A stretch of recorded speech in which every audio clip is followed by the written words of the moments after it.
Hello, my name is Father Sean Salai of the Society of Jesus.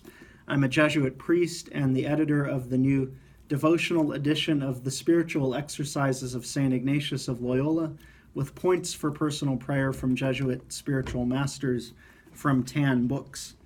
This is the only edition of the Spiritual Exercises currently available on the U.S. market that comes in a hardcover gift edition with a ribbon marker, and it's enhanced for self-guided prayer and self-guided reading. It's arranged as a do-it-yourself retreat.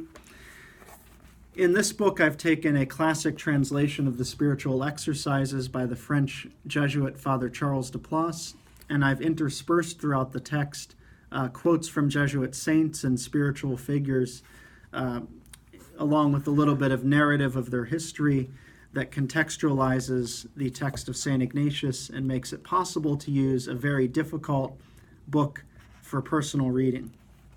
To give one example, right before number 135 of the Spiritual Exercises, the introduction to the meditation on the two standards, I have what's called a prelection, Intro to Discerning a Vocation.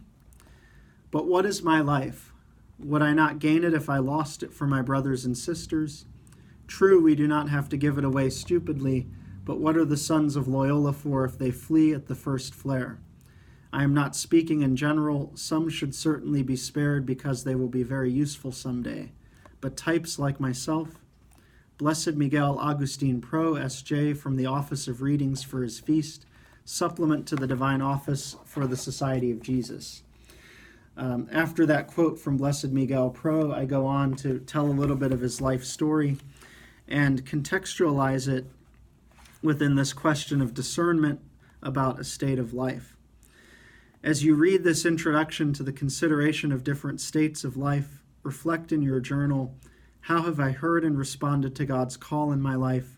What obstacles have made it hard to hear and respond to God's call? What smaller vocations or works, if any, do I see as possible invitations within the larger commitments I have made in my life? And those are journal reflection questions following each of the quotes and the summaries of the life of the saint in the book. So as you see, this new book of the Spiritual Exercises is very different from all other editions on the market.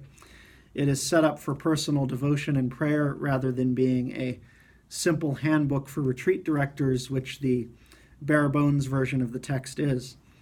I believe this text will help a lot of people who want to pray with the text of St. Ignatius, but don't have the time or money to make a retreat.